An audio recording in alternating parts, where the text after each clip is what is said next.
कराची और हैदराबाद में बल्दियाती इलेक्शन जनवरी 15 जनवरी को होंगे। इलेक्शन कमीशन का बड़ा फैसला। इलेक्शन कमीशन ने MQM, जमात इस्लामी और सिंध हुकूमत की दरख्वास्तों पर फैसला महफूज किया था। कराची और हैदराबाद बल्दियाती इलेक्शन 15 जनवरी को होंगे।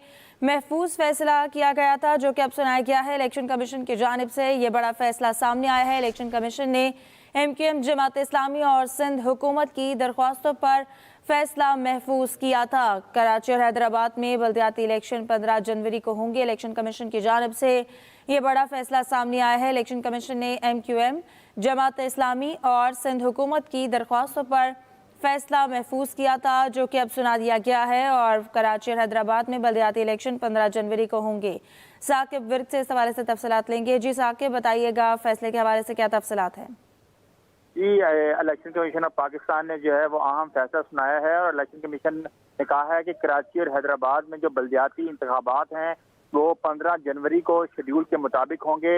इलेक्शन कमीशन ने जो MQM पाकिस्तान की दरख्वास्त थी कि जो कराची और हैदराबाद में जो बल्दियाती इलेक्शन है वो नई वोटर लिस्ट पर करवाए जाए, उसको मुस्तरद कर दिया है। इलेक्शन कमीशन ने ये कहा है कि कराची, हैदराबाद और ठट्ठा में बल्दियाती इंतखाबात 15 जनवरी को ही होंगे।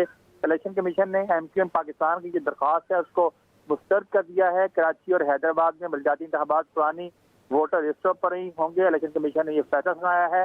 इलेक्शन कमीशन ने नई फहरिस्तों पर इंतखाबात कराने की MQM की दरख्वास्त मुस्तरद कर दी है और जमात इस्लामी की जो बल्दियाती इंतखाबात 15 जनवरी को ही कराने की दरख्वास्त थी उसको मंजूर कर लिया गया है।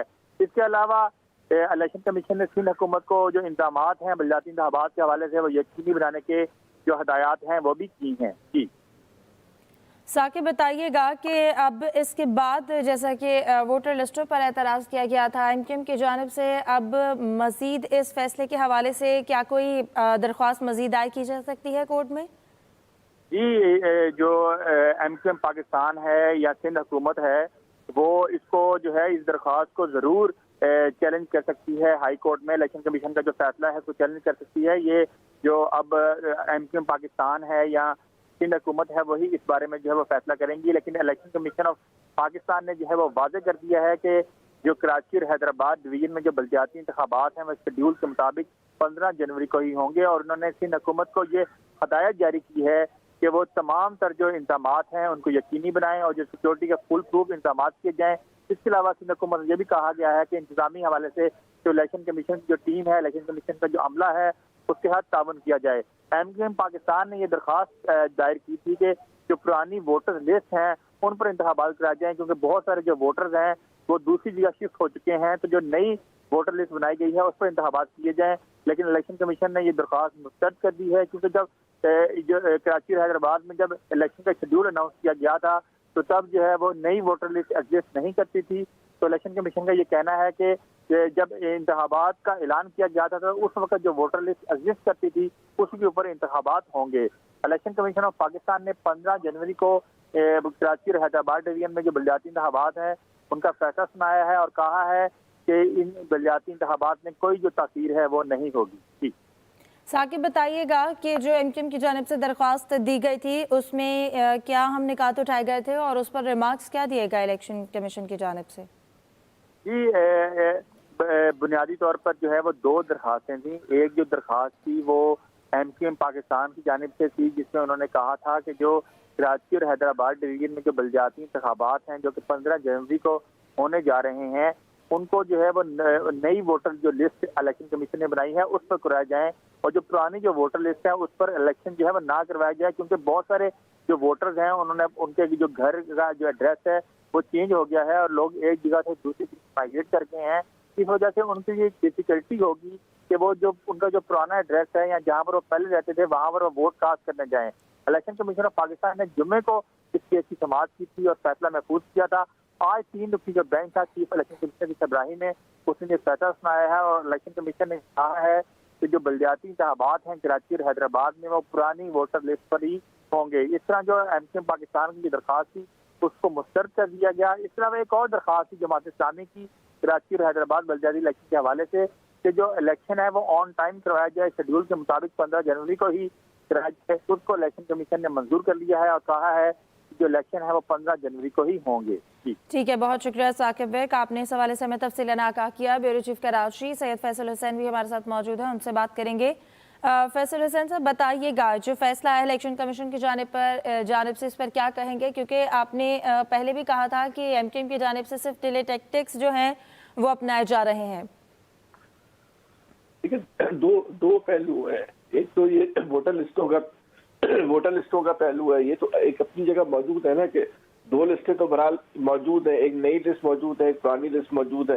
तो जो नई लिस्ट के जो हजारों लोग हैं जो इलेक्शन कमीशन की अपनी वोटर लिस्ट में मौजूद है, तो दूसरी जो नई लिस्ट है वो भी इलेक्शन कमीशन की बनाई भी लिस्ट मौजूद है ना, तो उसमें हजारों लाखों ऐसे नए वोटर हैं जो पुरानी लिस्ट में नहीं है। तो जो नए वोटर हैं तो उनको आप कहाँ लेके जाएंगे? आप उनको किस तरह इस हक से जो है वो महरूम कर सकते हैं?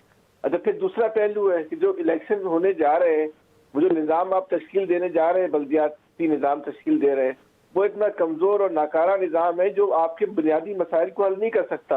अगर खाली इलेक्शन कराना और इलेक्शन के बाद एक अपाहज और कमजोर लोकल गवर्नमेंट सिस्टम लेके आना है तो वो तो काम तो हो जाएगा, लेकिन ये इलेक्शन और इलेक्शन के बाद तश्कील देने वाली जो बल्दियाती गवर्नमेंट होगी उससे आप किसी असर अंगेजी की या किसी भलाई की तवक्का नहीं कर सकते। जिस तरह पाकिस्तान का पूरा सिस्टम चल रहा है, जो मजीद हर रोज बिगाड़ पैदा हो जाता है, तो ये नया सिस्टम भी जो आएगा ये मजीद बिगाड़ का ही बाइस बनेगा।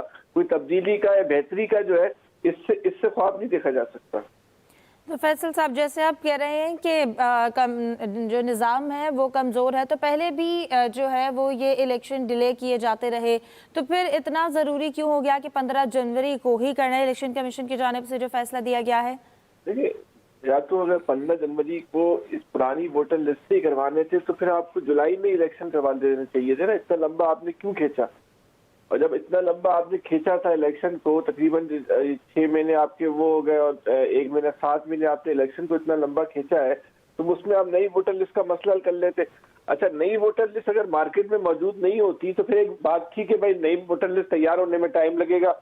नई वोटर लिस्ट मार्केट में मौजूद है इस वक्त, इन्हीं के ऐसी कैसे आप कर सकते हैं कि एक ही शहर के अंदर 2 वोटर लिस्टें चल रही हैं और एक वोटर लिस्ट से आप कह रहे हैं कि हम इलेक्शन करवाएंगे, दूसरी वोटर लिस्ट से आप कहते हैं हम इलेक्शन। फैसल साहब, ये कहा जा रहा है कि इलेक्शन कमीशन की जानिब से जब इलेक्शन अनाउंस किया गया तो उस वक्त जो वोटर लिस्ट मौजूद थी तो इलेक्शन अब उसी के ऊपर ही होंगे। तो जुलाई में अनाउंस किया गया था ना, जब जुलाई में इलेक्शन होना था तो जुलाई में वो इलेक्शन नहीं हुआ। अभी इलेक्शन अगर 10 साल के बाद होता, जो अब जैसे जवाहर साहब का माशाल्लाह 11 साल तक माशाल्लाह रहा था, तो 11 साल के बाद इलेक्शन होते तो 11 साल पुरानी लिस्टों पे आप इलेक्शन करवाते। मतलब बात चीजें होती है जो जिसको लॉजिक तस्लीम नहीं करती। इलेक्शन कमीशन के फैसले को जो है ना लॉजिक तस्लीम नहीं कर रही कि आप पुरानी वोटर लिस्ट से करवा, आप नई वोटर लिस्ट से जो है आप जो है वो इलेक्शन करवाएं। जिस आदमी, मेरा मिसाल के तौर पे 18 साल मेरी उम्र हो गई है, मेरा नाम वोटर लिस्ट में आ गया है, तो कौन सा पाकिस्तान का आईन मुझे इस बात की इजाजत देता है कि मैं वोट डालूं? तो इलेक्शन कमीशन किस कानून के तहत मुझे मेरे इस आईनी हक से मुझे रोक सकता है? कैसे रोक सकता है इलेक्शन कमीशन मुझे, जब मेरा नाम वोटर लिस्ट में आ चुका है? और वोटर लिस्ट तो मेरे घर में तो नहीं बनी, वोटर लिस्ट जो है मैंने खुद तो नहीं बनाई, किसी प्राइवेट इदारे ने तो वोटर लिस्ट नहीं बनाई, वोटर लिस्ट भी इलेक्शन कमीशन की बनाई हुई वोटर लिस्ट है।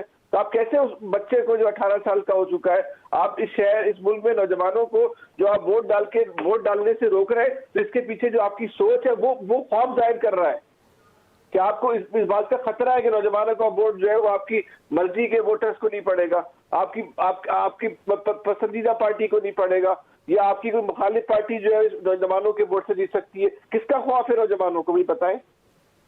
ये तो नौजवानों का खौफ है ना, जो इलेक्शन कमीशन का फैसला तो बता रहा है कि उसके पीछे खौफ है कि आपने इस मुल्क शहर के हजारों लाखों नौजवानों को आप वोट नहीं डालने देंगे। क्यों नहीं डालने देंगे वोट आप? कोई वजह हो, कोई दलील हो, कोई लॉजिक हो कि वो पुरानी वोटर लिस्ट पर होगा। पुरानी वोटर लिस्ट पे तो आप करवाते हो जब ऐलान हुआ था। अगर इलेक्शन 10 साल के बाद होता तो फिर भी आप ये 2022 की वोटर लिस्ट पे इलेक्शन करवाते, या फिर आपके पास दूसरी वोटर लिस्ट नहीं होती। ये बहुत एक गैर मंतकी फैसला है। इसको तो बार ये फैसला है, उस पर अमल दरामद होना है। ताकत पाकिस्तान में हर चीज पे हावी है, लेकिन जो हक मुझे मेरा आइन देता है वो आप कोई किसी इदारे को हक हासिल नहीं है कि वो ये हक छीन ले। ठीक है, ब्यूरो चीफ कराची फैसल हुसैन, आप हमें आगाह कर रहे थे, बहुत शुक्रिया।